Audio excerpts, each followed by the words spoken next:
Okay, I think we're about ready to get started. I know a few more people are coming in, good afternoon, everyone. Thank you all for joining us here today. I would also like to thank the board and the team at CPS, specifically Dr. Jackson and Dr. McDade, for this unique opportunity for parents like me and stakeholders across the district.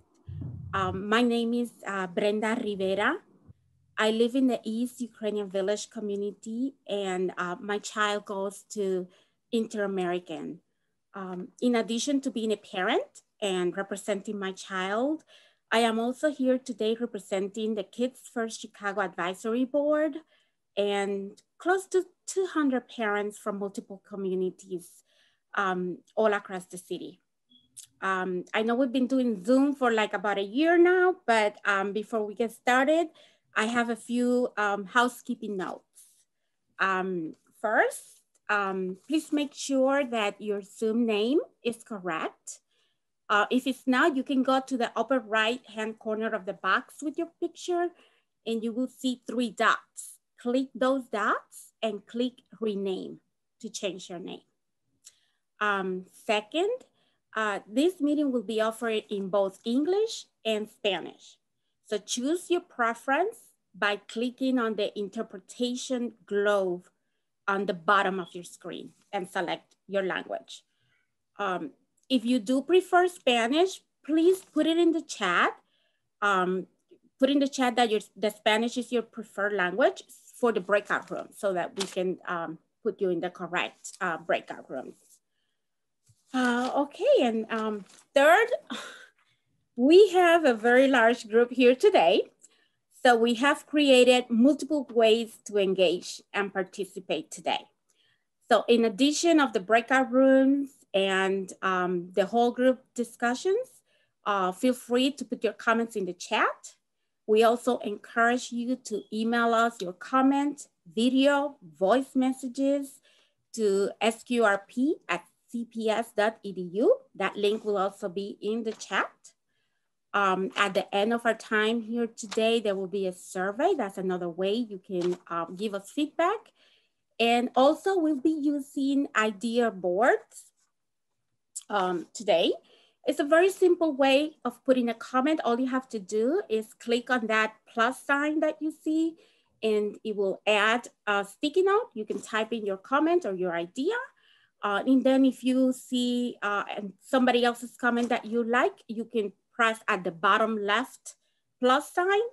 You can add there that you like that comment. Okay. Okay. So now, as you can see, we have a packed agenda. We're going to have our opening remarks by our Chief Education Officer, Latanya McDade. Also, we're going to be listening about equity and the importance of listening from our Chief Equity Officer, Maurice Sweeney. Also, the truth telling and deeply listening is going to be facilitated by Monica Haslip. And we will have an overview of accountability redesign from our Director of Accountability, Jeff Broom. And lastly, we'll have closing and next steps. Okay, so it is now my pleasure to introduce the Chief Education Officer of Chicago Public Schools, Latanya McDade, who will share some opening remarks. Chief McDade has been a CPS student, teacher, principal, network chief, and perhaps most importantly, like you and me, a CPS parent. Please join me in welcoming Chief McDade. Thank you. Thank you so much for that warm introduction. Welcome, everyone. I want to thank you all for being here. Thank you, Monica, who will be leading us through facilitating a session all around healing, which I think we'll all agree is critically important in the times that we're in right now. Also want to thank all of our educators, our LSC members, our CAC leaders, faith leaders, community partners, all of our parents, like Brenda, that has joined us today for this important conversation. Thank you so much for carving out time during your busy day to spend with us. We all have a vested interest in ensuring that students have what they need to thrive in these difficult times. So I'm really incredibly thankful, not only for your partnership, but for you being engaged partners in education throughout this process. So let's get right to the big question. Why are we here? We are here to talk about how we can support and improve our schools. And most importantly, we're here to hear directly from you about what accountability can and should look like in our district. This is really the start of an exciting year-long process where we will all work together to build a revised accountability system that can meet the needs of all stakeholders and help to move the district forward. As you heard in the introduction, I've spent the majority of my life as a part of the CPS family. First as a student, as a graduate of CPS, and then as a parent. Both of my my sons attended CPS schools, graduated from CPS, as a teacher, a principal, and a district leader. So what does this mean? This means that I've experienced both the benefits and, unfortunately, some of the shortcomings of school accountability. And I feel it's important that we be as transparent as possible about both. SQRP is absolutely a good tool in many ways. It includes growth as a measure of school progress, and it holds both district and charter schools to the same high accountability standards. The tool itself has been key, engaging how well our schools serve students, and it has become a national example for measuring school accountability. Many other districts have looked to our accountability tool to mirror that in their own districts. But what has sometimes been done with tools like this has sometimes been harmful. Prior to SQRP, some struggling schools may have experienced negative consequences as the result of low quality ratings. But the good news is this is a huge departure from where our district's current approach is today, which is to provide the greatest level of support to those schools that need it the most. You can see this in several different ways in our district. You see this in the expansion of our equity grants and in the continued investments that we're making in our district's opportunity schools. We also want to make sure that our accountability system provides a complete picture of school quality. Student assessments will continue to be a part of the accountability as they do provide us with valuable information that gives us a lot to learn about teaching and learning. But measuring how our children are progressing needs to be based on more than just a test alone. So when we think about accountability, there must be multiple measures for determining school quality. Finally, we need to acknowledge that the school consolidations of 2013 were informed, at least in part, by data that was gathered using a school accountability tool. And while SQRP itself was not in play at that time, we know that it is associated with the harm our communities felt back then. This has naturally created lingering distrust around the issue of school accountability. But I believe that if we work together, we can move past this period in our history and create the system of accountability that we truly need. A system that fairly measures how students are progressing while at the same time lifting up our school communities. A system that is responsive to the diverse needs of not only students, but also the families and educators who are so critically important to their development. This system also needs to help us answer some really important questions. Questions like, are our students prepared for life after high school? Are they being set up for success as lifelong learners? Are we being transparent enough with our families and stakeholders about the quality of our schools? True accountability also requires that we look beyond what is happening only inside each school building. From the classroom to the principal's office, to our central office and our network office teams, educating Chicago's children is our collective responsibility. And our accountability system must measure how effective the district has been in supporting each school, as well as the role that resourcing, funding, and teacher and principal stability have played in shaping school performance. If this is starting to sound like very complicated work, that's because it is. There's a lot of moving pieces, but I want to be clear with everyone that's here with us tonight. Breaking this process down and making it understandable for families and our communities is one of our most important goals, which is why we've started this process with you. Because only when the process is transparent, clear, and totally accessible can we get the feedback that we need to make it better. That is the objective of these conversations, and tonight is the first of many. You are the people that we are here to serve, which means that true success can only happen when we have your insight as well as your perspective. The activities that we have planned as part of tonight's town hall and other opportunities in the future will help open up the lines of communication. It will give you the opportunity to share ideas on what school accountability and CPS can and should look like.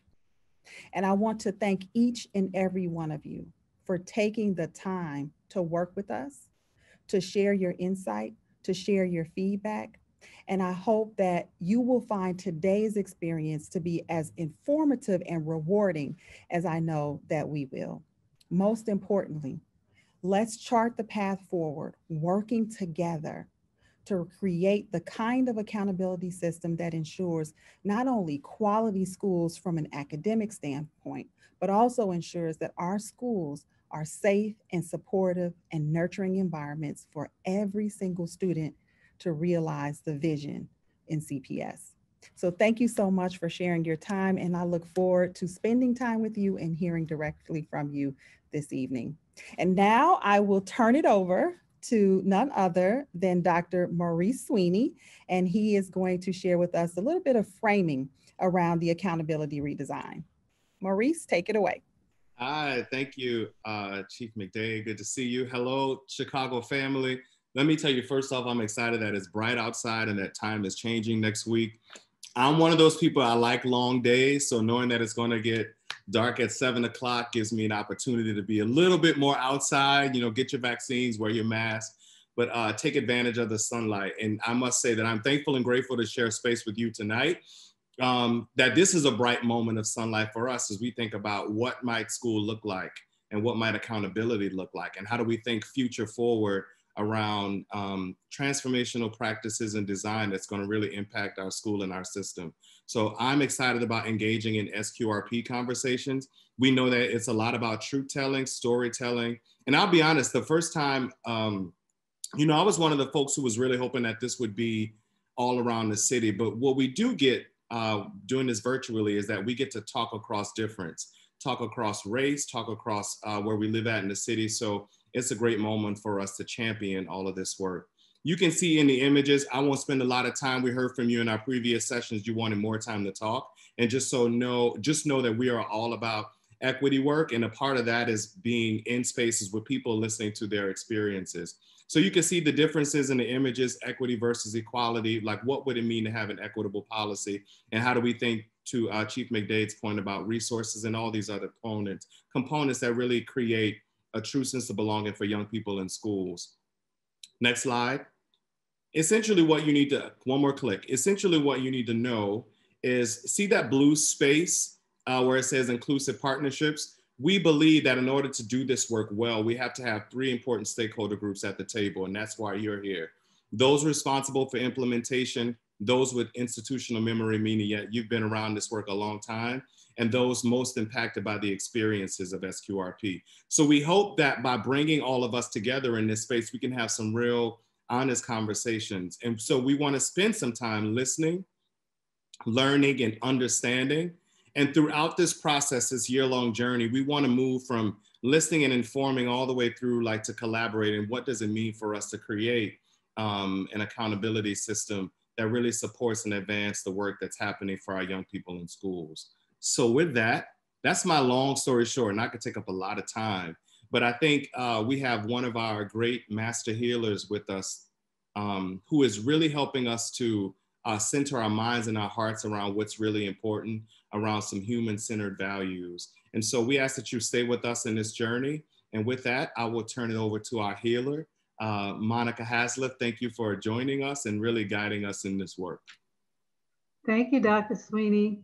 Welcome, everybody. First of all, I want to say I am so grateful for the opportunity to hold space for you all this afternoon. And it's such a beautiful day. The sun is shining. So I know the fact that you all showed up says so much about your intentions. So I'm just so grateful.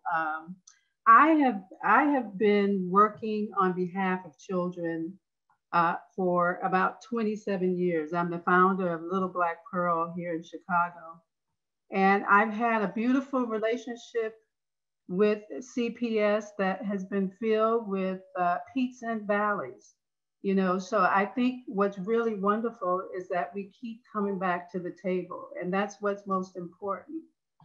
Some of the work that I've been doing in addition to my work here in Chicago is I've been moving around the country as a racial healing practitioner and a trainer. So I've spent the last 10 years training people to go into communities to have some of the more difficult conversations around equity and racism. And some of that work has included some really tough conversations in places like New Orleans, where we talked about the 10th anniversary of Katrina. I've also been in Flint, Michigan, where they were dealing with issues around the water crisis. And also even deeper conversations with communities like the Jesuit priest and Georgetown University and the descendants of 272 people who were sold into slavery by Georgetown and the Jesuits. So you can understand that those were very difficult and complex conversations. And I don't really see this any different. You know, I think that this is an opportunity for us to begin our collective work around, you know, a visioning process that's talking about the accountability redesign, but it's really about the accountability as a community, you know, starting with, you know, the understanding that, you know, there are different people that are coming to this conversation with different experiences and different perspectives. You know, we want to engage in a process that results in creating a new culture, you know, a new culture of truth telling and deep listening and thought partnership with CPS. And we wanted to last and to go beyond these town halls and, you know, focus groups. We wanted to become a part of the culture that we have. You know, this process, like many of the ones that I spoke about, it's going to lift up some of the challenges and the issues and the dynamics, you know, that often show us that bias and racism, it still exists in institutions, you know, like CPS, it exists on an interpersonal level, and is often operating when we come together in spaces like this. And it happens with people who have good intentions and good hearts, you know. So when harm is done, though, you know, there's a need to acknowledge that harm. And what I appreciate about, you know, Chief McDade is opening this dialogue, honoring us by acknowledging that harm. And the harm, not just, you know, as an institution, but she spoke of the harm that she's experienced. So we come to this work together, you know, so we can actually learn from the mistakes and become, you know, a better community. And so for us to do that effectively, you know, we need to be explicit about owning this work and owning the process and owning the results of the process. Even though that work is done in partnership with CPS, the goal is for us to own that work. So, you know, a part of the what happens with the methodology that I work with is it's about eliminating the hierarchy of human value. You know, how do we see ourselves in each other? And so the first thing that I want to do, because a bit of hierarchy, you know, it happens, you know, naturally sometimes, just with basic things. So our community from CPS got a chance to introduce themselves. I've introduced myself, and you obviously haven't introduced yourself. And it's hard for us to do it because there's so many people on the call, but it's important to do. So what I want to do is invite you all to join me. I want to do like a bit of a breathing exercise that lets us introduce ourselves, so we can level the space and anchor the space with your energy. So what I want you to do is to get comfortable in your seat, get comfortable wherever you are. And I want you to close your eyes if you're comfortable. And then I want you to rub your hands together until you start to feel the heat generating in your hands and that energy in your hands. And then on the count of 3, I'm going to ask you to put one hand on your heart and one hand on your stomach. 1, 2, 3. Stomach and heart. I want you to now take 5 deep breaths. In through your nose and out through your mouth. I want you to feel the air coming into your body. Feel your lungs filling up and expanding. Let the pressure from the day, let the pressure from all the things, the challenges that you've had from the day subside. And just relax. And let the gift of breath spread through your body. Just feel it, because we normally overlook something so powerful, which is just breath. I want you to take another breath, and let's just take a moment and breathe let's breathe for our children and, you know, parents and teachers who are learning at home. And breathe for those that have gone back to the school buildings, unsure. But breathe for them now.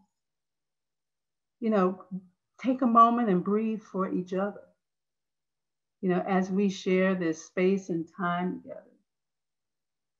And take one more deep breath of gratitude and appreciation. And then I want you to open your eyes.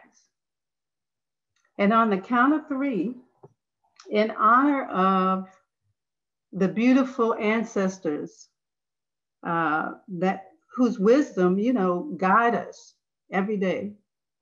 On the count of 3, I want you to say the name of an ancestor whose wisdom you want to guide us today. So I want you to open your mics, and on the count of 3, say the name of an ancestor who will guide us today. 1, 2, 3. Robert. Beautiful, beautiful. And now on the count of 3, in honor of the present, in the honor of you being here today, bringing your full self, I want you to speak your name fully. 1, 2, 3. Sarah Kelly Dixon. Trisha Powell. Beautiful.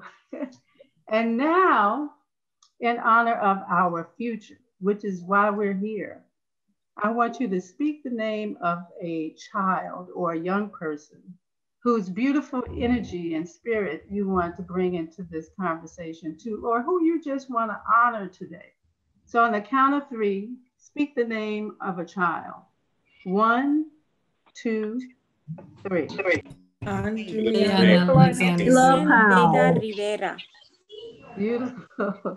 Thank you.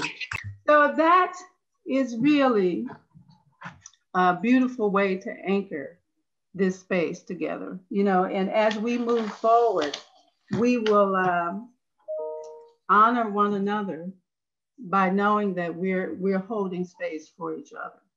So the next thing that I want to do is, because some of these conversations are often very difficult, and so it's helpful. Every place I've gone, I've probably trained over 1,000 people, and every time I go into a space, whether I'm holding space or training, I take these touchstones with me because they kind of anchor the conversation. It helps us to have some common and shared values. So I'm just going to quickly read through them. And the first one is be 100% present, extending and presuming welcome. Second one is listen deeply. We want you to listen intently, you know, listen to the feelings beneath the words, not just the words, always by invitation. So this is an experience where moving forward, you speak based on invitation. You don't, it's not share or die. You just, when you feel your moment to speak, feel free to do so. Suspend judgment. Identify assumptions. Assumptions are usually invisible, but they undergird what we believe in our worldview. Speak your truth. You know, say what's in your heart. Trust that your voice will be heard. Respect silence. Silence is a pretty rare gift for us, and we're not used to being silent. But let's respect silence. Sometimes it's necessary. Maintain confidentiality. In spaces like this, confidentiality is important because you're holding someone else's story. And the final one is when things get difficult, turn to wonder. And this is sort of one of my favorites because every now and then you might hear something that you don't agree with or that you don't understand. And sometimes you can just turn to wonder and you say to yourself, I wonder, you know, what she was thinking about, or I wonder how what she is saying can help me, can teach me about what it can teach me about my reactions. So these are touchstones that I invite us to sort of keep lifted up in our minds as we sort of do this work together over the next year. So now we're going to get right into the heart of this, you know, reason why we're here. We heard in our past town halls that people really wanted to have more time to be with each other and to share their stories and to actually be able to come back in the full group and share. So what we're going to do now is we're going to send you off into breakout rooms.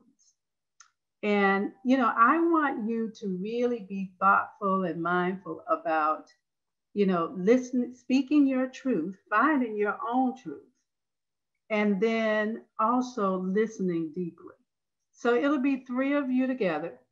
And so when one person is speaking, I want to invite the other 2 people to just be the container, just listen and listen intently, listen for the words beneath. You know, and so I want you to really pay attention to those 2 elements. And you're going to each have 2 minutes to answer the question. So in total, you'll be in your breakout groups for 6 minutes. We're going to bring you back. And then I want to open it up for a few minutes for us to really collectively share some of the stories that you shared in your triads, in your breakout rooms. So we can figure out and hear some of the ways that we have connections or ways that things resonate with us. And so these things can be lifted up as the truth. So the question I want you to answer in the breakout room is share a story about a time in your educational experience when you wanted to be seen, heard, understood, and you were. What did this experience allow you to do, become, or how did it help you improve the life of children or others? And this story can be about, you know, your past as a student, a parent, a teacher, administrator, whatever point in the educational experience you want to draw from. So I'm gonna read it one more time. Share a story about a time in your educational experience when you wanted to be seen, heard, or understood, and you were. What did this experience allow you to do or become, or how did it help you improve the life of a child or others? So I want you to now go out into your breakout rooms, speak your truth, and listen. These are sacred stories, and we'll bring you back, and then we're going to open it up and share with each other. Welcome back, everyone. Welcome back. Just a quick reminder, you could raise your hand by pressing the button at the bottom of your screen and find your name and click the blue hand. And then click it again to lower your hand. Also, another reminder for folks to turn on their interpretation. Prendan su interpretación porque se apagó cuando se fueron los grupitos. Así que opriman el globo terráqueo o los 3 puntos en su tableta o su teléfono. Okay, great. And feel free to also use the chat to share anything you would like to share. We also encourage you to submit your comments or videos or voice messages to the SQRP@cps.edu, to that link. And don't forget, we do have the idea boards. It's also in Spanish. So we have 2 different ones, one in English and one in Spanish. You can add your comments there or like other people's comments. Thank you. Thank you, Brenda. So we're gonna now sort of open this up for a quick debrief. Maybe we'll take about 10 minutes.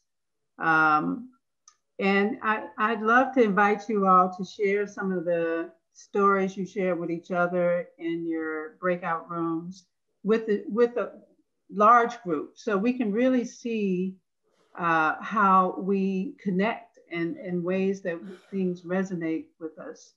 But before we do that, I have a couple of quick questions because I'm just curious about, you know, I asked you all to listen deeply and to find your truth and to pay attention to what that felt like. So I want to open this up by asking anybody if you can share with me if you noticed anything different about what you felt when you were really listening deeply. You know, did you notice anything different, or did you feel any different when you were listening to the person who was sharing their story?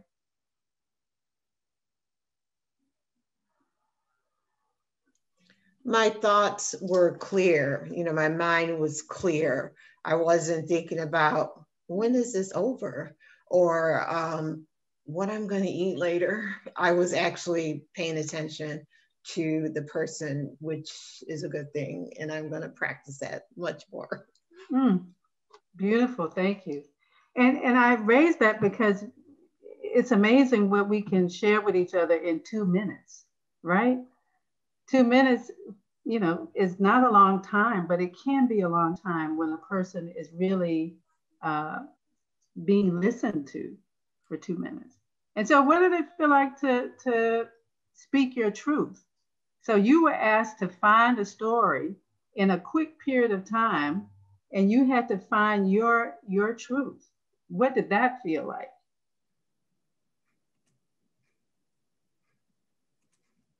If folks can raise their hand and we can call on folks in order.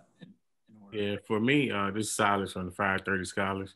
For me, it felt, it was a challenge for me because I had a hard time coming up with a story, but that just let me know that we have a lot of work to do with building relationships, and that this is a golden opportunity because I had to try so hard, you know, just to come up with something. But I finally did, and when I spoke about it, I felt happy. I just relived that moment, and it was just a good experience. Thank you. And you know, sometimes we're so transactional now in how we interact. So we don't expect to be listened to, or we don't expect to have a moment to find our truth. So I just want you all to stay in that, because, you know, once you see what it feels like to be listened to, especially people of color, we don't really often get a chance to speak the truth. You know, there are things that keep us from the truth. So just pay attention to that feeling so we can get used to in the future as we continue to do this work together, getting deeper and deeper into the truth and listening more, you know, to feel what the person is saying. So now, thank you all for sharing that. I just want to open it up now to see if we can get a couple of folks to share what you shared in your breakout group. And you can raise your hand and Hal will call on you. And let's just open it up.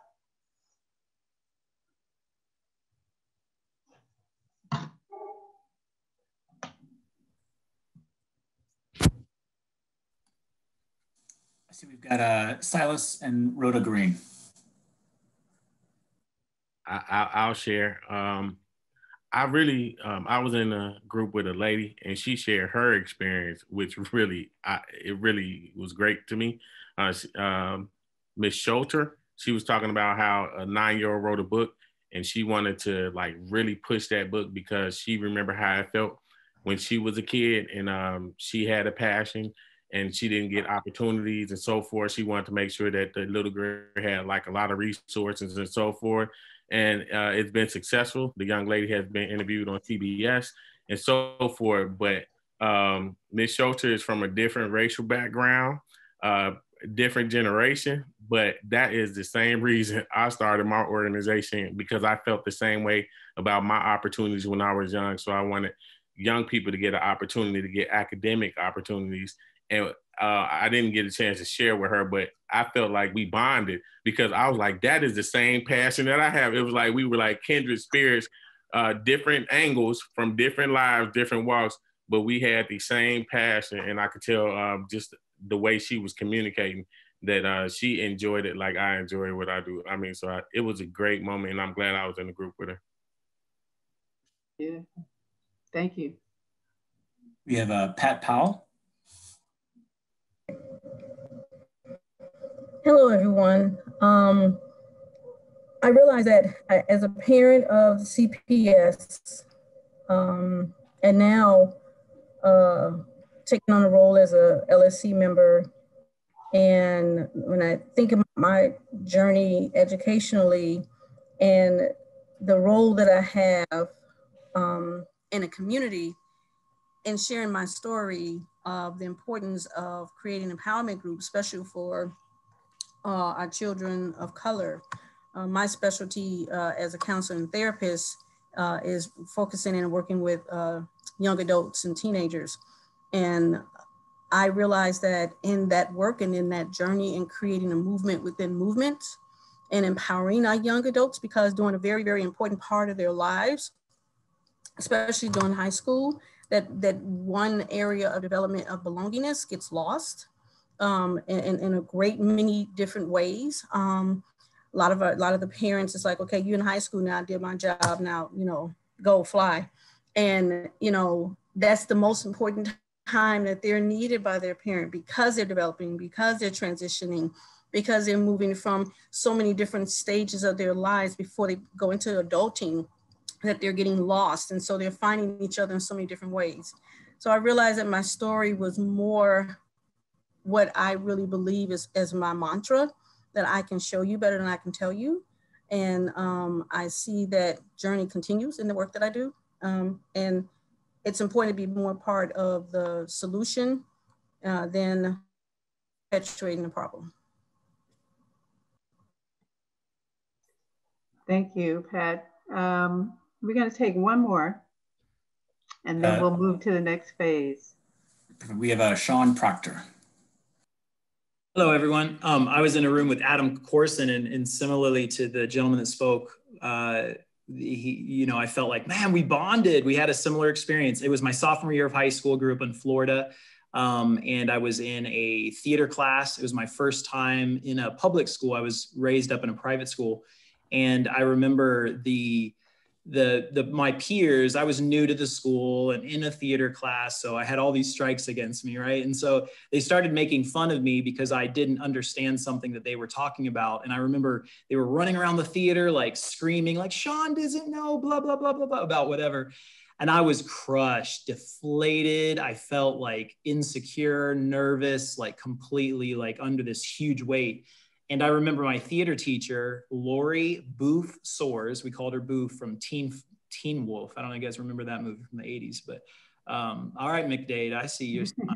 What happened was we ended up, she pulled me aside and she was like, Sean, she goes, I see something really beautiful in you, and you've got to learn how not to listen to the voices that are, pushing you down. She goes, I want you to be the man that I believe you're called to be, that God placed within you to be. And I was like, okay. And then 3 years later, my senior year in high school, I was the president of the drama club. I remember when I left the school that year, the drama students would come up and they were like, man, Sean, you made us feel so loved and valued. And I was like, wow, check that out. What a difference 3 years can make. And one amazing teacher's vulnerability to get in my life. So I serve public schools through mentorship. I'm not a teacher or a staff person with CPS, but I have this kind of radar that spots the students that need that same type of love and care. So that's my story.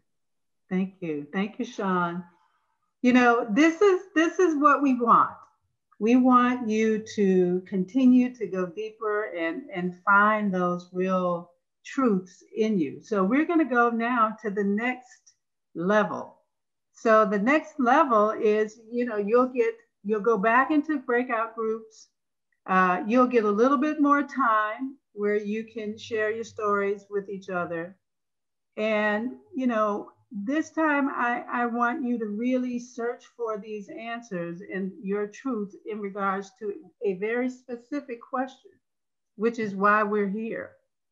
So now we're gonna get to the meat of it. And when we come back, we're gonna go into the debrief. And I want you all to try to be mindful. Let's keep our reflections to 1 minute so we can get as many in as possible, because the more information we're able to share with CPS and the more stories they get to hear and more truth they get to hear, the better off we are, because that's what's going to inform the work. So the next question that you're going to have is, what is important for the district to know about your personal experience in CPS going into the accountability redesign process? What is important for the district to know about your personal experience in CPS going into the accountability process? And the second part of that question is, how can the district rebuild and continue to grow trust? Chief McDade brought this up, the issue of trust. How can the district rebuild and continue to grow trust? So this question is going to be in your chat. We're going to send you off to your breakout rooms. Feel free to deeply listen and find your truth. And we'll look forward to you being back into the big circle, and we'll debrief again. All right, so we're gonna open this up. The goal is to give you the opportunity to, speak your truth, and we're gonna try to get in as many stories as we can over the next maybe 10, 12 minutes. And if you can hold it to a minute, that'll at least assure us that we can get at least 10 people in. So I'm just gonna, now open it up. And Hal, if you could help me out by calling on people who are ready to share their story. So if folks want to use the raise their hand function, by clicking on their name. Great. I see, I believe this is Ms. Schulter. Yeah, we talked a little bit. I'm not a parent, so I listened to the two parents talk, and both of them talked about how tough it was as a parent to get your voice heard and how there's a barrier between educators and parents, and there simply aren't enough opportunities to build relationships. I mean, this is about building relationships, and so meeting once a year is not building a relationship. And both the people that spoke about being parents really were active parents and active in this. And I think it's about being heard and actually having people listen to you and take what you say to them to heart. Mm-hmm. Thank you. We have Miss Yolanda Williams.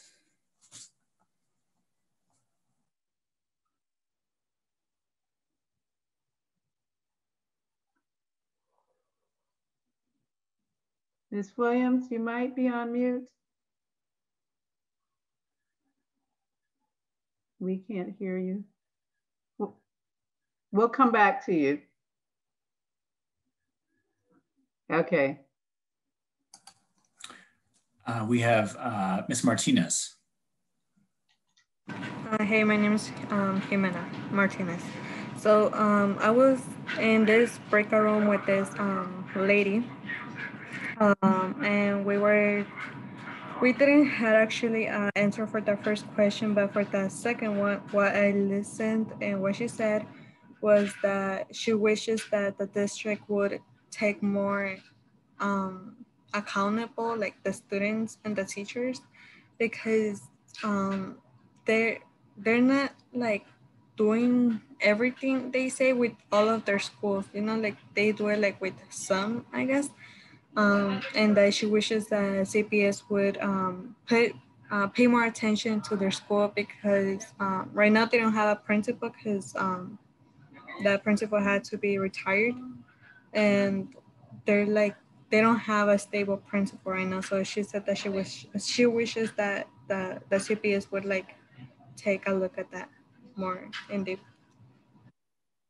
Great, thank you. Thank you. And I want to remind you all to make sure if you're not gonna raise your hand or speak, feel free to include your response in the chat too, because we want to capture your voice as many ways as possible. We have Miss Sheila Coleman. She had some trouble raising her hand, but reached out to me via chat privately, and so would love to hear from her now. Thank you, guys. I'm sorry, I'm used to Google. We talked about in our group, some of us as being parents of CPS and also staff working with CPS, that, there's a disconnect between parents, teachers, students. Sometimes even your own kids not getting what they need in CPS, but knowing as a teacher or educator, principal, or whatever you are, that you don't too much worry about it, because we make sure that our kids are going to get what they need and they'll be successful. And again, thanking God that they are, even for my own kids, that they are successful. But seeing the students that we work with on a daily basis who don't have the parents that advocate for them the same, and when you're talking to parents, knowing that, or even seeing that they don't even know what they need, they don't know what to ask for. Sometimes they just don't know, and it's hard to, and I don't even know if this is a CPS problem or if it's just whatever kind of communication we need to set up with our with especially our neighborhood kids. There is a disparity, and they don't get the same things I know that my own kids got, and like that bothers me. So sometimes even stand up at night wondering, well, how can I support this kid? What's the next thing to do? and sometimes not even being able to reach parents. I don't have an answer. I don't know, but I know that is a big problem, especially in some of the neighborhood schools that I've seen and worked in, that, yeah, parents kind of just don't know what they need or the extra support. And I know that, we expect parents to step up and be parents, but like sometimes they don't even know how to do that. And so just kind of helping them. I have seen a lot of help with Parent University, and I'm grateful for that. I love Parent University, but I think there needs to be some more of just what do you need and how do we help you and how do we support you? Because even with the pandemic, we've seen how the parents really depend on the school. We have become everything that they need, and we got to continue to provide that in order to make sure our kids are getting what they need. Thank you. This is what we're talking about, building community, how we support one another. We have Emily Fong. Hello. One thing that might summarize all my feelings about my thoughts on how schools are evaluated is that I one time had a teacher tell me when I have 4 children in CPS, and I one time had a teacher tell me when I had a child who needed special attention, he was really struggling to adjust to school, and they were willing to make some accommodations for him, not like just, look out for him and what his special needs were. And I was concerned because I didn't want the other children to feel bad that he was getting special treatment. And she said to me, what is fair is not always what is equal. Sometimes we have to do things because that's what that individual person needs. And it was a huge aha moment for me. And she explained it that, so my child needed this special support. And she said, it's just like the other kid who, has allergies and can't have the same snacks that all the other kids have. And we let him bring in his own special snack, which is different. And we explained to the kids, he has a different snack because he has a special need. And it was so much clearer when she explained it to me that way. And I feel like, why are we not evaluating schools in the same kind of way, where we're not looking at having all the kids or all the schools be exactly the same, especially when Chicago Public Schools is really strong in promoting school choice? Why then are we evaluating all the schools the exact same way? I think it's really important that we look at what the population of students that each school serves. What are the needs of those families? What are the needs of those kids? What are the needs of those teachers? And are the schools being provided the supports that they need so that they can meet those needs?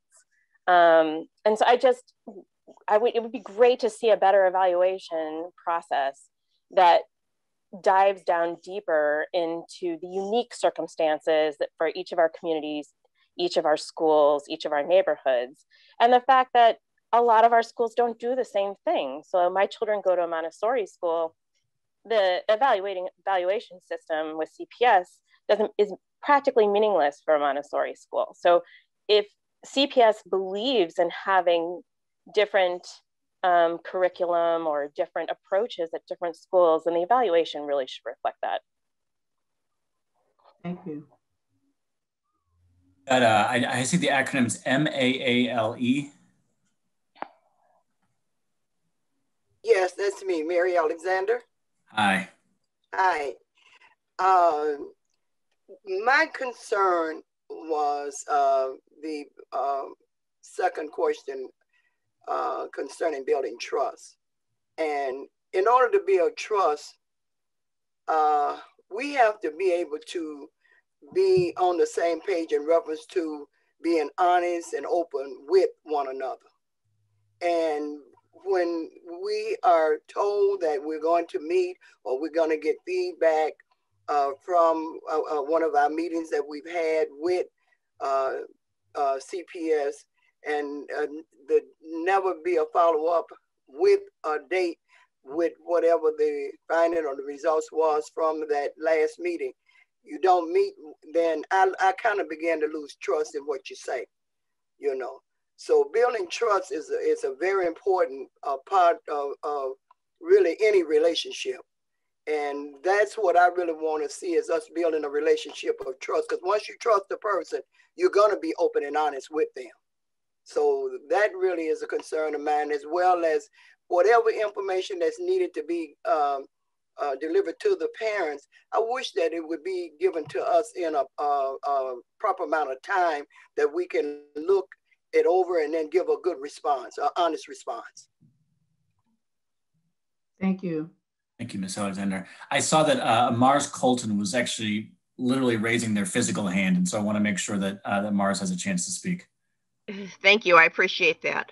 I've been reaching out to everybody and their brother at my child's school about an incident where they showed an R-rated movie that traumatized him.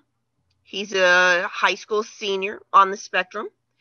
And the only person that responded, I talked to social worker, special ed, advisory teacher, the teacher that did that caused the problem, the principal, the regional coordinator.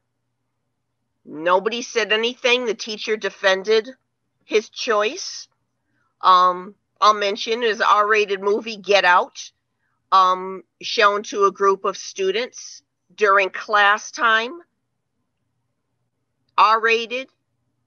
These kids are 17. And nobody wants to deal with it. I've raised it to the Office of Diverse Learner and Support Services. My son's father has called them repeatedly. They don't respond back. I've called. They don't respond. I've emailed them by name, several of them. They haven't responded. I went to an Office of Diverse Learners advisory group, parent advisory group. They avoided our question. We filled up the chat box saying, please answer this question. They said, contact the Office of Diverse Learners and Support System hotline. Here's the phone number. Nobody's listening. What kind of recourse, what kind of accountability is there? So that's my issue. Thank you, Ms. Colton. You know, I think that the beauty is of this moment is to hear that kind of voice, you know, and to understand that this is the time that we can shift the culture, where all voices get the same kind of care. So thank you for sharing that, Ms. Colton. We have Silas and Rhoda Green. I want to give a shout out to Parent University. So I'm going to answer the second part of the question. So Parent University has been the only time that I've really felt like, as a parent, I can kind of connect with the school, connect with the principal, and kind of get some of the resources that I would like to see in the schools that are active and have a healthy relationship with their local parent universities are some of the more progressive schools, in my opinion. So I think part of the solution is, like, sometimes we have pieces in place, but like a lot of schools treat a parent university like an accessory, like it's something that they have and it's cute and it's nice, but it's not really something that the principal listens to, or the like if the parent university wants to do a program, the principal might not even advertise it correctly and so forth. So I think just for parents to be heard, parents to be just a bigger resource to the school. And I think, you know, probably just using Parent University for what it's designed, because it's a wonderful vision, a wonderful program, wonderful staff, and I think it's part of the solution, so we should use it. Thank you. We have Sanya Khatri. Hi, I'm a CPS alumni. I graduated from Volta and then Volta Elementary, and then went to Lane Tech, and have now graduated from college. But I think one of the things that I've went to CPS during the school closures in 2013. And I think that as a student and as somebody who has, you know, a parent working in CPS, I think that in a lot of ways our community has a lot of distrust towards CPS. And I think that accountability especially brings up a lot of, honestly, like trauma for CPS students, right? Like it's losing an entire community and a way of being is really, really difficult. And I reflected on how, you know, I went to a neighborhood elementary school and then I went to a selective enrollment school, and I got to see the differences between the resources provided to those two different types of schools. You know, like in my elementary school, I lived in Albany Park, and I went to I had a teacher who was able to speak my language, understand where I was coming from as an immigrant, and be able to sort of respond directly to my specific community's needs. Whereas when I went to Lane Tech, those needs were not directly met. Instead, I was like the weird kid who was an immigrant and ostracized in different ways. And yet Lane Tech was a school that had 3D printers and a swimming pool, resources that I didn't even think were possible for a school to have. And I think that oftentimes CPS uses school choice. Only 22% of CPS high schoolers actually attend their neighborhood high school. CPS tends to use school choice as a way of sort of doing accountability, or like letting equitable resources sort of like, you know, happen, but it doesn't actually, you know, like choice for who, you know, you always have to ask yourself, choice for who. I was lucky enough to have that choice. My other friends were not, and they didn't get to go to those kinds of schools. So when you're thinking about accountability, it's not just the schools that are being held accountable, it's also the distribution of resources that the CPS does that needs to be held accountable. Thank you. We have Eric Waller. Thank you. I would like to piggyback on that last comment, and I completely agree with what you were just saying. SQRP as an evaluation tool is just, you know, really unfair. And when you're talking about school choice, let's just look at it like this. The way students are put into high school, magnet schools take the highest test scores, okay, in the city. You're never going to see a magnet school get shut down or be put on probation. Selective enrollment have, you know, average test taking students, but the neighborhood schools across the board, you see, you know, a lot of the lowest scores. And those are the schools that get shut down and be, you know, get put on probation. What I'm trying to say here is there is a baked in inequality to these high schools, right? And I can't speak to the elementary schools, but it's unfair that the neighborhood schools are the ones that get thrown on probation, stigmatized, and then shut down.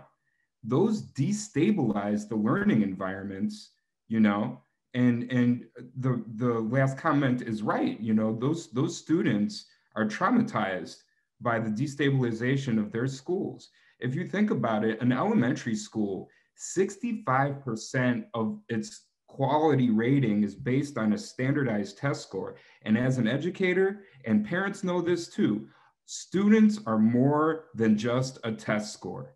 And a school's quality is more than just a test score, okay? There's a lot of things that make, a lot of factors that go into what makes a quality school. I'll give another example. An elementary school's rating, 20% of it is based on daily school attendance percentage. So that just affects more economically struggling communities, okay? And communities of color.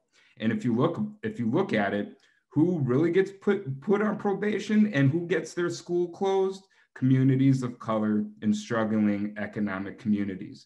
So I hope the new redesign for SQRP really takes into account the inequities that the CPS faces. You know, like only 66% of CPS schools get adequate funding, you know, but we still require them to, you know, hit lofty reading goals, You know, 3 out of 4 CPS schools don't have a librarian, but we expect them to, you know, hit these targets in reading. Okay. So I don't know, this is not a very good tool to evaluate the quality of a school. And I hope that we, you know, the stakeholders, ask students. Those are the people who are missing from this conversation. We should probably ask students what they think a quality school looks like. Thank you. And I should just add just real quick, we are going to have a student town hall. So that's a great point, Mr. Waller. I think we've got time just for one more from Sean Proctor. Yeah, and piggybacking off of Eric and Ms. Khatri, I think we need to state the obvious, and I'm hearing it a lot, is that we are the 3rd largest school district in the country. And I know that inherent in that, there's pressure to be the best, to show things, to try to be able to be reproducible in other places. But we have wonderful students in our city, and many that come from very difficult experiences, right? Where trauma is a real thing. Like we've all been through a year of trauma right now, right? But the reality of like living and growing up in certain communities, and even in certain, just a home can have a lot of difficulty in it. If we don't understand that, we need to look at the students, assess where their holistic needs are, and begin to customize schools while equally investing in the schools across the board to equip them with like real life education. I know for a lot of the teachers that I've met, and I'm actually a servant of the schools. I've been an LSC chairman at my daughter's school before, and I do mentorship in schools. But so I'm not a staff person of a CPS school, but I've seen teachers, they enter in to want to teach souls, teach families, get to know, and then they are into this huge system that they just can't break out of, and then the principals feel the weight and all of this rating. So I'm wondering, we're going to continue to have schools ranked good school, bad school, if the measure is only centered on test scores and the ability to keep up with the Joneses, right? And so could the entire scoring system become more student-centric and not lock and load on test scores or even college readiness and attendance? I think that's part of it, but where are the trades again, right? CTE has done that's a one step in a little step in the right direction, but how are we equipping students with real life education that will create jobs for them, personal growth, character development, not simply college attendance? And also like authentic restorative practices and like trauma-informed supports and mentorship from teachers and with the families. That could be a gauge of maybe measuring and scoring a school, is how well are they serving students that come from difficult places and difficult backgrounds. Thank you, Sean. You know, I have to say that this has been really so inspiring. You know, at the beginning when I started, I invited you all to really make sure that, you know, as we move forward in this process, we own this process. You know, connecting with what Sean just said, you know, it's a matter of us continuing to be able to deepen our relationships and to make sure that our voices are being heard while this process is, you know, taking place, while the redesign is happening. You know, platforms and opportunities like this for you to actually tell your truth and for them to be able to, CPS to be able to hear it. That is the objective. So I invite you to continue to do what you've done. I want to say thank you so much for trusting me and giving me the honor of holding space for you. And I'm going to invite you in closing, if you would just put into the chat one word that you're feeling right now. You know, what are you feeling right now? And just put that one word in the chat. And I'm going to lift a couple of those words up while I transition off to Being Howell. And thank you all. A couple of words. If I could just add one quick thing. Heard and hopeful, and I saw anger. So we've frustrated. There are a few words, validated and hopeful. Thank you all so much. Continue to put your words into the chat. Bing, I'm going to turn it over to you. There we go. Okay. Thank you so much, Monica. and thank you everyone for being here today. As highlighted, my name is Bing Howell. I'm the Chief Portfolio Officer for the district. And before hopping into where we're going and what we're doing, I do want to make sure that you all know that this is the first step in a longer process to build something that is going to be responsive to the needs that you all are identifying, because they are many. Right now I'm hearing, hey, we need something that's really going to help us understand which students have the most need and get them the resources they need. Yes, we need a tool that does that. And in the past, our tool wasn't designed to really solve for that question. I'm hearing we need something that's actually holding the district accountable for how it's actually supporting and enabling these things to happen. Yes, we do. We need to build that, and we need your help and feedback in helping to shape what that needs to look like. And a lot of this year-long process is going to be about figuring that out, designing that. And so before hopping in, once again, thank you for being in the first step of getting us to that point. With that being said, my goal for our time together is to make sure that everybody leaves today knowing why we launched this district accountability redesign process, what's our goals in getting to that point, and how stakeholder engagement is rooted in the equity framework that Dr. Sweeney identified earlier. Lastly, I'm going to be able to share a general timeline, because we have a year-long process for being able to make sure that we're not just listening, but hearing what needs to be said in regards to all of these questions, so we are building something responsive to what we're talking about. As I'm walking through this, I'm going to ask y'all to take 2 notes, because our last debrief in breakouts is going to be centered around 2 questions, because we can't fully have this conversation and in the most meaningful way until we actually have the voices and perspectives of all of the folks who really need to be engaged. And lots of them are folks who might not have been on these lists. So who are they? And how do we meet them where we're at so we can make sure that we're meeting everyone's comprehensive needs? With that being said, why did we launch this initiative? Now, the district is always going to be committed to measuring student and school performance. But as is being highlighted, we have heard from a number of you all that SQRP needs to do a lot more, and so that you all are able to make decisions, so we're able to make students' needs in a significantly more meaningful way. And so we have a few goals for this initiative. And the first is to collaborate with our city's stakeholders to help create a new school accountability system to promote equity and excellence in our schools. But this initiative will go beyond traditional school ratings. At the end of the initiative, we want all of our stakeholders to have a more complete picture of school performance and progress. We want the new system to better align with how the district supports schools, including how schools are funded and resourced. We want to provide new information on school quality, student performance, and other data. And to make the data more accessible, comprehensive, and understandable to everyone who's looking at it. And in organizing the shared responsibility for the success of our schools, we also want to have conversations about how this new accountability system could measure how we as a district are doing in meeting those needs. We can go to the next slide. So as shared, as you, like this picture you saw earlier, our stakeholder engagement process connects to the district's equity framework. But we also need your feedback on this proposed process, because right now, as we're in the listening phase, we're going to continue to listen throughout this process. Then, as we move to the inform phase, sorry, if we can go back, we're still on the prior slide. As we move to the inform phase, our goal is going to be to provide our stakeholders with objective information to ensure that we all have a baseline understanding of the challenge before us, as well as the current state of CPS accountability system. We have some idea about how to best provide this information, but as shared, we are also looking to focus on this question during the breakout sessions in a few minutes.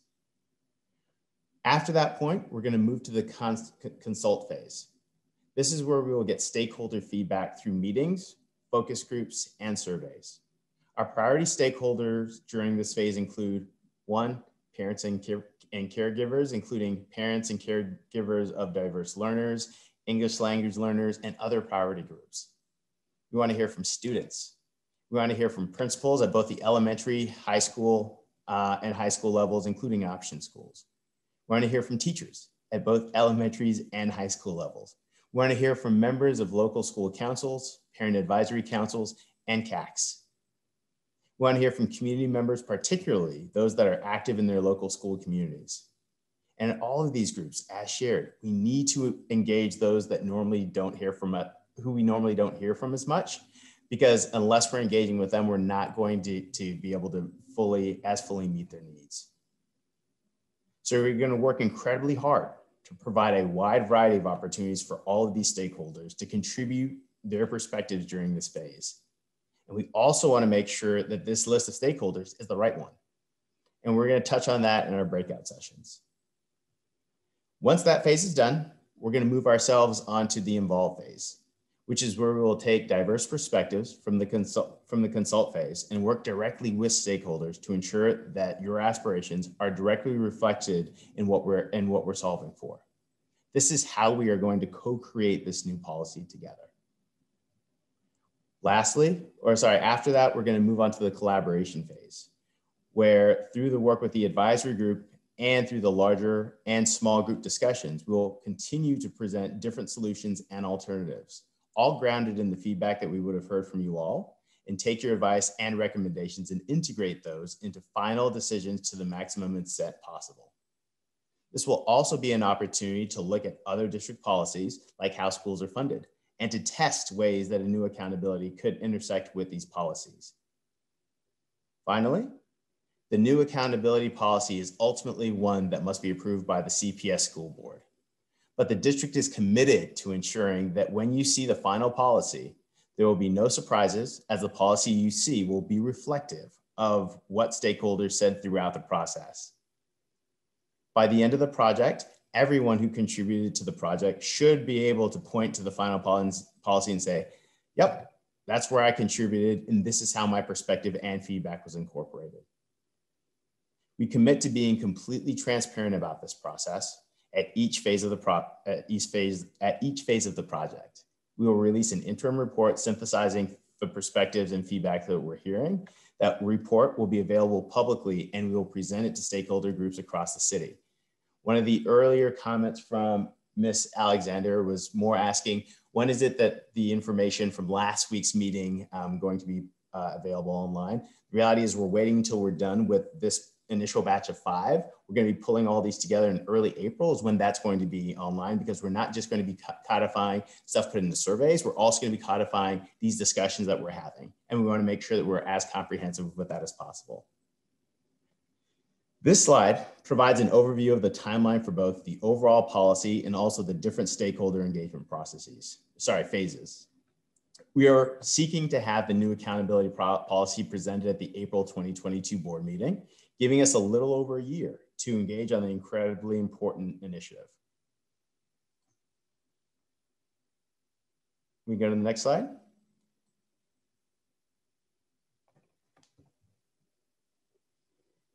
And so with this remaining time together today, we're going to break out into a few breakout rooms with 2 questions. The first question is, we know who's on this call right now. We know we're in a big district and we're missing a lot of people. The first question is about whose voice is missing in the stakeholder engagement process. And as mentioned, parents, caregivers, students, teachers, principal, LSC members, and community members, those are on our radar already, but who else? The second question is, how do we make sure that we're able to engage and actually hear from them? And that's in the what are ways you, the district, can inform, communicate, and keep stakeholders engaged throughout this process. So with that, we'll now move into our breakout sessions. In every breakout room, we'll have a facilitator. We will not do a debrief after that breakout, but the facilitator will be taking detailed notes so you can share your feedback in the chat and by sending a video or statement to sqrp@cps.edu. With that, breakout rooms, but thank you so much for sharing your time and thoughts with us, folks. Welcome back. I know before we close, we know that, please know that your conversations were captured by your breakout room facilitator. But even now, can we just have a couple of people share the ideas they discuss? If you could just raise your hand, and we're going to have Hal could call on the people to share. Just a couple of people to share what they discussed.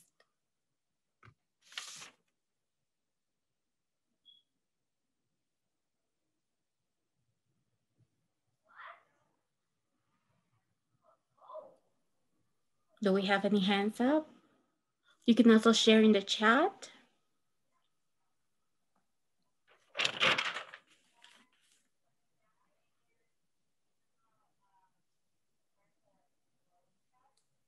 Oh, I see Emily Fung. Emily?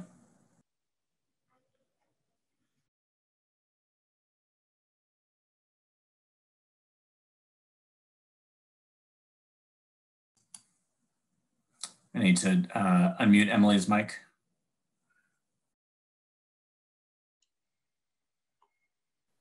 Hello? Can you hear me Yes, now? Hear you. we hear you. Yes. Okay. This actually didn't get shared in our group, but I was right in the middle of trying to say it when we got pulled back. So, I just wanted to say that I think one of the things that would go a long way in keeping people engaged is helping people really to demonstrate that we're all being heard, because the trust issue that was brought up before, that is extremely significant and has a lot to do with why parents and other people just give up even trying to talk to the district.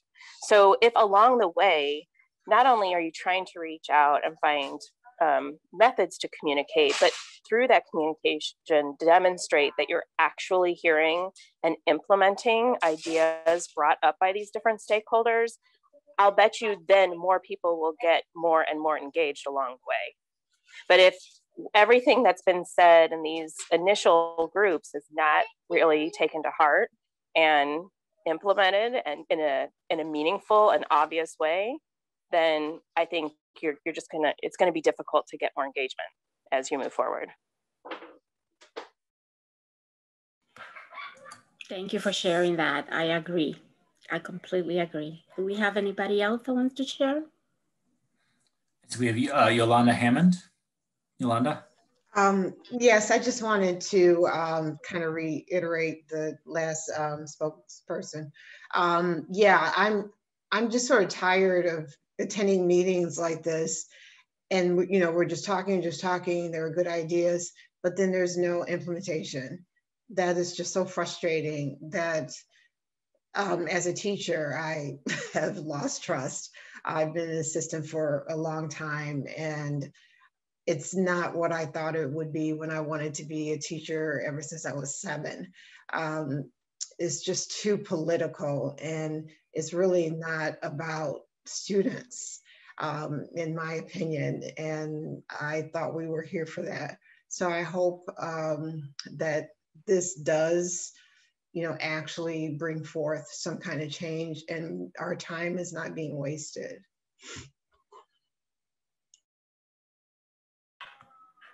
Thank you. Oh, sorry. That's my son in the background. I think we've got time for one more. So. Okay. We have time for one more. Anybody else? I raised issues I raised previously, essentially was the oppression by the majority problem is that by nature, underserved students, their needs aren't necessarily prioritized if the majority of students in that school's needs are being met. And this particularly is troubling for diverse learners. It's troubling for under-resourced and historically disadvantaged groups.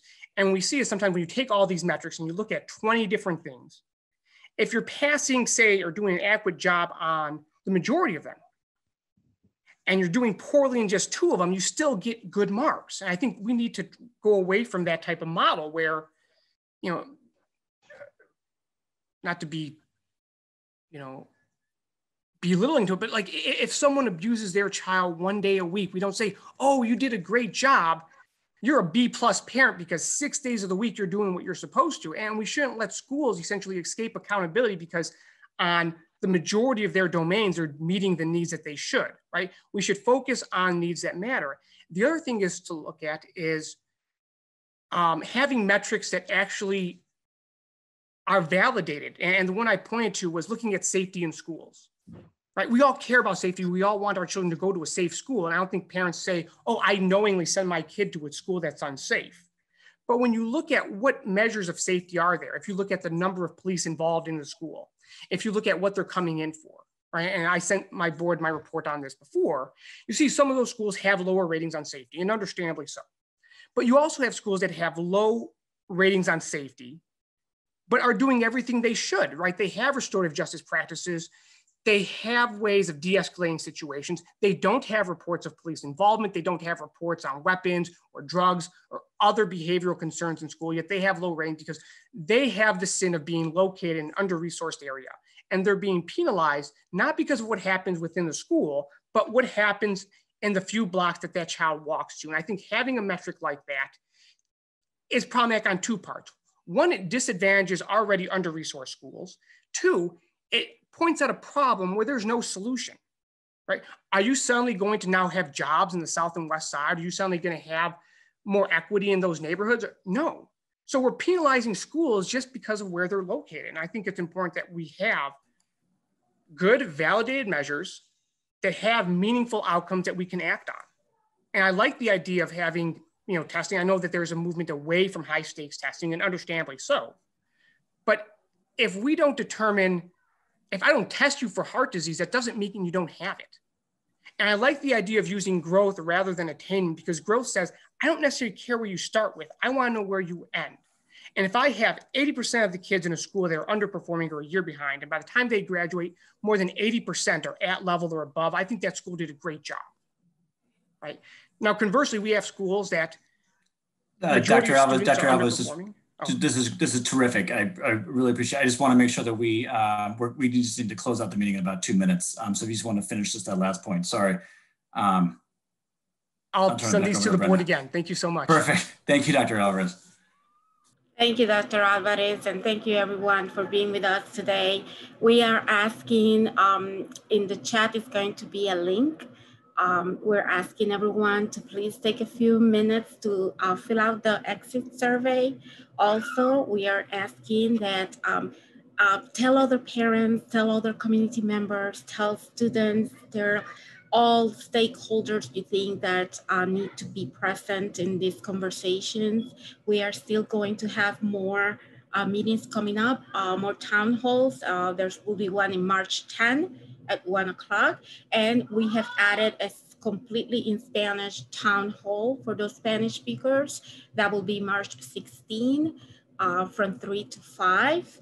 Habrá una reunión en español también. And a student town hall was added also, and the date is to be announced. So please fill out the survey, invite others, and the idea boards, those will be available even after this meeting ends. So if you think of another idea or comment, feel free to add it to the idea board, or you can send us a video, a statement to sqrp@cps.edu. I want to thank everyone for joining us today in this gorgeous sunny day. You took the time and we heard you, and this has to count. This will count. Your dedication will count. So don't give up. Thank you for your sharing, and have a great rest of your day.